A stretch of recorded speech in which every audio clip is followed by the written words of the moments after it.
जय श्री कृष्ण दोस्तों, आज हम आपके लिए लाए हैं भगवान कृष्ण की सुंदर कहानियाँ। इन कहानियों में आपको भगवान कृष्ण की महानता और अपने भक्तों के प्रति उनके प्रेम भाव के दर्शन होंगे। इन कृष्ण कहानियों में कुछ कहानियाँ काफ़ी रोचक हैं, जैसे कि कृष्ण भगवान के पास हमेशा रहने वाली बांसुरी की अनोखी कहानी, भगवान कृष्ण और कर्माबाई की खिचड़ी की कहानी। तो चलिए शुरू करते हैं। द्वापर युग का समय चल रहा था। भगवान श्री कृष्ण के रूप में महाविष्णु अपने 8वें अवतार में जन्म ले चुके थे। सभी देवता, भगवान, सुर, ऋषि मुनि भेष बदलकर एक एक करके बाल कृष्ण से मिलने आ रहे थे। वह देख भगवान शिव के मन में भी अपने प्रिय प्रभु से मिलने की इच्छा उत्पन्न हुई, पर वह यह सोचकर रुके हुए थे कि बाल कृष्ण के लिए उपहार के रूप में क्या दिया जाए जिसे वह हमेशा अपने पास रख सकें। तब शिवजी को याद आया कि उनके पास महान ऋषि दक्षिची की वज्र की हड्डी रखी हुई है। ऋषि दक्षिची वह ऋषि हैं जिन्होंने राक्षस एवं असुरों के संहार के लिए अपनी आत्मा त्याग कर अपनी वज्र की हड्डियां देवताओं को दान दे दी थी, जिस ऋषि विश्वकर्मा ने कुछ हथियार बनाए। उस बची हुई एक हड्डी को तलाशकर भगवान शिव जी ने एक अत्यंत सुंदर बांसुरी बनाई। फिर जब वह बालक भगवान कृष्ण से मिलने, तब उन्होंने वही बांसुरी उन्हें भेंट कर दी। वो सुंदर भेंट कृष्ण भगवान को बहुत पसंद आई। शिव और कृष्ण भगवान के बीच स्नेह देखकर उस दिन देवताओं ने भगवान कृष्ण को बांसुरी वाला इस नाम से गौरवान्वित किया। उसी बांसुरी को ही श्री कृष्ण भगवान के अपने अवतार काल में अधिकतम समय हमेशा अपने साथ रखे थे। तो यह थी कृष्ण की बांसुरी की कहानी। द्वापर युग में घटित कृष्ण और राधा की कहानियाँ कौन नहीं जानता। उस वक्त देवताओं में यह चर्चा थी कि राधा ही भगवान कृष्ण की सबसे अच्छी भक्त है। इस बात से एक व्यक्ति सहमत नहीं थे और वह थे नारद मुनि। वह अपने आप को भगवान कृष्ण का सबसे बड़ा भक्त मानते थे, पर देवताओं में राधा रानी के विषय में चर्चा सुनकर उन्हें जलन महसूस होने लगी थी। नारद मुनि ने स्वभाव से सुनकर उन्हें भगवान कृष्ण भी अच्छी तरह अवगत थे। एक दिन नारद मुनि कृष्ण भगवान से मिलने द्वारकापुरी गए थे। उन्हें आता देख भगवान श्री कृष्ण अपना सिर पकड़कर बैठ गए। मुनिवर ने उन्हें देखते ही पूछा, क्या हुआ प्रभु, आप यूँ सिर पकड़कर क्यों बैठ गए? उस पर द्वारकाधीश ने उत्तर दिया, मुनिवर, आज हमें सिर बहुत पीड़ा हो रही है। नारद बोले, तो प्रभु, इस पीड़ा को मिटने का कोई उपाय है? कृष्ण ने कहा, हाँ, उपाय है। अगर मेरा सबसे बड़ा भक्त अपने चरण धोकर उसका चरण अमृत मुझे पिलाएगा तो मेरा सिर दर्द पल भर में ठीक हो जाएगा।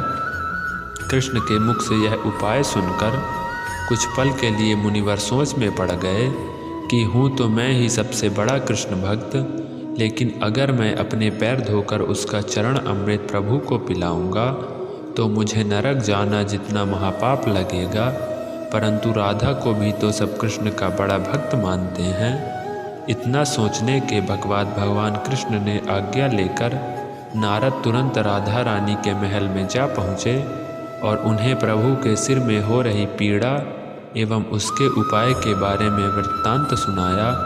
वह सुनकर राधा रानी ने एक क्षण भी विलंब न करते हुए अपने चरण धोकर उसका अमृत एक कटोरे में नारद मुनि के हाथ में लाकर दिया और कहा, मुनिवर, मैं नहीं जानती कि मैं भगवान कृष्ण की कितनी बड़ी भक्त हूँ, पर अपने ईश्वर आराध्य को पीड़ा में नहीं देख सकती। राधा के मुख से वह सच्चे भक्ति भाव से शब्द सुनकर नारद मुनि की आंखें खुल गई और वह समझ गए कि राधा रानी ही कृष्ण की सबसे बड़ी भक्त हैं और प्रभु श्री कृष्ण ने यह लीला मुझे समझाने के लिए रची थी। अब बढ़ते हैं अपनी तीसरी कहानी, कर्माबाई की खिचड़ी की कहानी। यह कहानी है भगवान कृष्ण के प्रिय भक्त कर्माबाई की। कर्माबाई बचपन से ही अपने माता पिता जीवन राम को कृष्ण भगवान की पूजा करते हुए देखती थी। वह कभी भी कृष्ण भगवान भोग लगाए बिना भोजन ग्रहण नहीं करते थे। जब कर्माबाई 13 साल की थी तब एक दिन जीवन राम को तीर्थ पुष्कर स्नान के लिए जाने की इच्छा हुई। साथ में उनकी पत्नी ने भी पुष्कर स्नान की इच्छा प्रकट की। जीवन राम अपनी बेटी को भी ले जाना चाहते थे, लेकिन दुविधा यह थी कि अगर वह सब घर बाहर छोड़कर चले गए तो श्री कृष्ण भगवान को भोग कौन लगाएगा। तब जीवन राम ने इस नित्य कर्म की जिम्मेदारी कर्माबाई को सौंपी और कहा कि देखो बेटी कर्मा, सुबह भगवान कृष्ण को भोग लगाने के पश्चात ही तुम भोजन ग्रहण करना। कर्मा ने भी अपने पिता की हाँ में हाँ भर दी।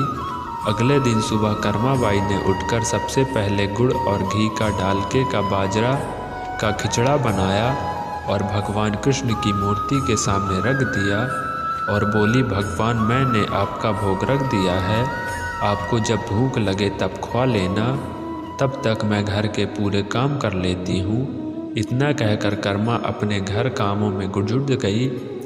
काम करते करते बीच बीच में आकर देखने पर जब कर्मा को ज्ञात हुआ कि भगवान ने अभी तक खिचड़ी नहीं खाया तो उसे संदेह हुआ कि शायद खिचड़ी में घी और गुड़ कम है, इसलिए भगवान कृष्ण भोजन ग्रहण नहीं कर रहे हैं।